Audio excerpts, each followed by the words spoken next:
होंगे ना दूसरे मीडिया पर। अस्सलामु अलैकुम। आज का एहतजाजी जलसा बीजेपी से तेलुगु देशम की अलायंस की वजह से माइनॉरिटी अवाम नाखुश पूरे तेलंगाना में बल्कि पूरे आंध्र प्रदेश साथ में रायलसीमा आंध्रा में भी आज के हालात नरेंद्र मोदी के साथ चंद्रबाबू नायडू साहब का इत्तेहाद, इस चीज़ पर अपन नज़र डालें। बाबू साहब आखिर कर क्या रहे हैं? पिछली मर्तबा 2002 में गुजरात के राइट्स हुए थे, जब यही शख्स थे चंद्रबाबू नायडू साहब के मोदी को इस्तीफा देना चाहिए गुजरात की चीफ मिनिस्टर की हैसियत से। आज क्या हो गया इनको? वही नरेंद्र मोदी आज इनके पास कैसे आ गया, इतना करीब कैसा हो गया? आज पशु पेश नरेंद्र मोदी साहब से आप करीब होते जाते हैं। बीजेपी का एजेंडा आज मैनिफेस्टो देख रहे हैं अपन। बीजेपी का राम मंदिर की बात करते हैं, कॉमन सिविल कोड की बात करते हैं और आर्टिकल 370 जो खुसूसी मौकूफ कश्मीर को दिया गया है उसको मनसूख करने की बात करते हैं। इसके बावजूद पिछली मर्तबा जब तेलुगु देशम पार्टी एनडीए की अलायंस थी, एक एनडीए का अलहदा मैनिफेस्टो तैयार किया गया, मगर इस मर्तबा कोई एनडीए का मैनिफेस्टो नहीं है। सिर्फ और सिर्फ नरेंद्र मोदी का एजेंडा, उसका ही मैनिफेस्टो लेकर तेलुगु देशम पार्टी दिन ब दिन उसके तरफ कदम आगे बढ़ाती जा रही है। इससे ये साफ जाहिर होता है आने वाले दिनों में तेलुगु देशम पार्टी, नरेंद्र मोदी एक ही सिक्के के दो रुख बनकर उभर रहे हैं। क्या अपन इस चीज़ को गवारा होगा तेलुगु देशम पार्टी में रहते हुए नरेंद्र मोदी जैसे खौफनाक कायद की अपन तायद कर सकें, उसके एजेंडे पे अमल कर सकें, उसके साथ काम कर सकें? क्या आप लोग को ये रजामंदी है? इसीलिए नहीं है कि हजारों मुसलमानों का कातिल इस नरेंद्र मोदी।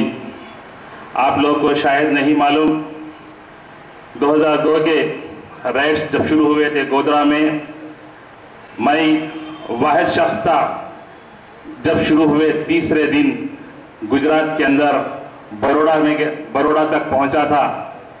वहां पर हैदराबाद के 34 मुसलमान वहां पर मौजूद थे। वो लोगों को लाने के लिए हैदराबाद से जाकर आनंद फानन में बहुत मुश्किल हालात में जब वहां पर गया, मैं ऐसे मंजर देखा। जब रोड पे निकलता हूं, हजारों की तादाद में गाड़ियां जलती पड़ी हुई है, लाशें पड़े हुए हैं। कोई भी पुलिस, कोई भी महकमा उन लोगों के पास तक जाने के लिए जाने की हिम्मत नहीं कर रहा था, क्योंकि वो मासूम लोग कौन थे, कहां से आए थे नहीं मालूम, मगर लाखों हजारों की तादाद में लाशों को देखा मैं अपने आंखों से। जब मैं एक जोश जज्बे के साथ उन लोगों को हैदराबादी थे लाने के लिए गया, मुश्किल हालात में वहाँ की कमिश्नर ऑफ पुलिस गीता जौहरी थी। अब यहाँ के मौजूदा कमिश्नर अनुराग शर्मा साहब काउंटर इंटेलिजेंस के चीफ थे। उनकी वो बैचमेट क्लासमेट थे गीता जौहरी मैडम। उनके ताउन से वहाँ के मुसलमानों को जो हैदराबाद से ताल्लुक़ रखते हैं, मैंने अपनी सलाहियतों से जो भी हालात था हैदराबाद तक पहुंचाए, मगर वहाँ पे जब देखा बड़ौदा से 30 किलोमीटर दूर पर जो गोधरा है, यहाँ के लोग वहाँ पर थे तो वहाँ पे खौफनाक मंजर देख रहा था। पुलिस गोधरा डिस्ट्रिक्ट का एसपी सुपरिटेंडेंट ऑफ पुलिस मुझ पर टेलीफोन पे जब मैं बात करता था, वो बता रहे थे, हन्नान साहब अभी एक वाक़या हो गया, मैं जा रहा हूँ, मैं 1 घंटे के बाद आऊँगा, फिर वो लोगों को यहाँ पर भेजूँगा। फिर 1 घंटे के बाद फ़ोन करता हूँ तो फिर मेरे को माइक सेट पर सुनाता था वहाँ का सुपरिटेंडेंट ऑफ पुलिस कि देखिए और एक वाक़या हो गया। कई वाक़े सुबह से शाम हो गई, जब रात 10 बजे उस खौफनाक नरेंद्र मोदी के चुंगल सर छुड़ाकर हैदराबाद तक लेकर आए।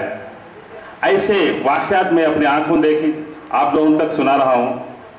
ऐसे वाक़यात देखने के बाद जब मैं हैदराबाद पहुँचा, यहाँ मैं इस जोश जज्बे से तक चले गया था, मगर यहाँ हैदराबाद पे जब कदम रखा तो मेरी रूह कब्ज़ होने के बराबर हो गए। मेरे हाथ पाँव कांपने लगे कि मैं किस मंजर से देख कर आया, क्या हालत से यहाँ तक पहुँचा।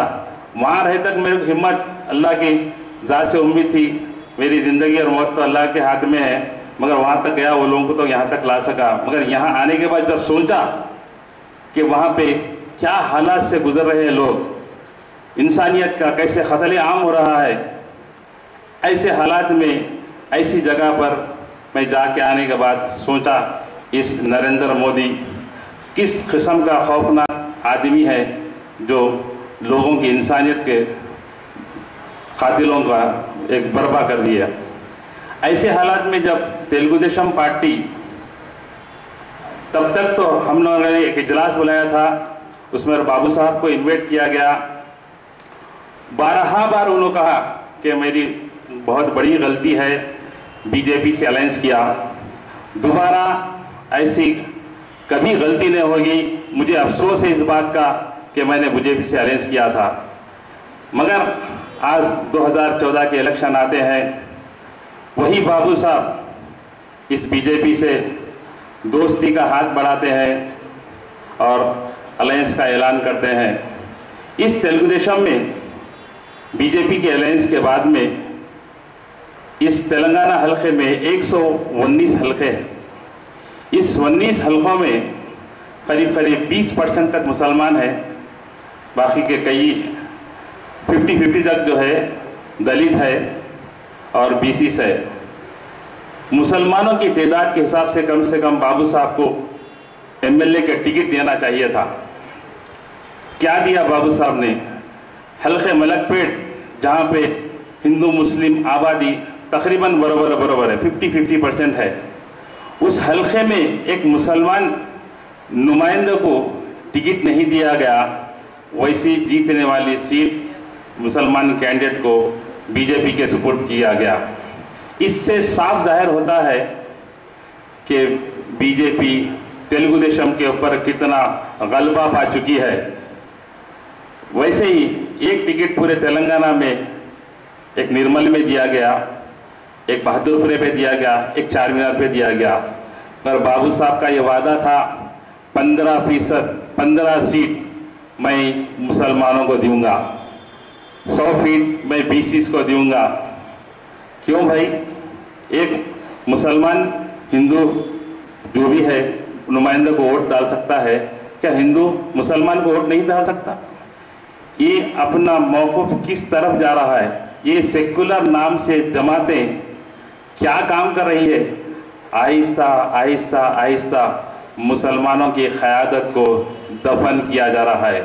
मुसलमानों के नौकरियों को दफन कर चुके हैं। 44% आज़ादी के वक़्त महकमों में 44% तक मुसलमान नौकरियों में, गवर्नमेंट के महकमों में थे। आज 1.5 से 2% तक रह गए। क्यों ये नाइंसाफ़ी? तेलुगु देशम के दौर में पूरे आंध्र वालों को लेकर यहाँ पे पूरे नौकरियों में लाकर ठहरा कर दिए और मुसलमानों के साथ कोई इंसाफ नहीं हुआ।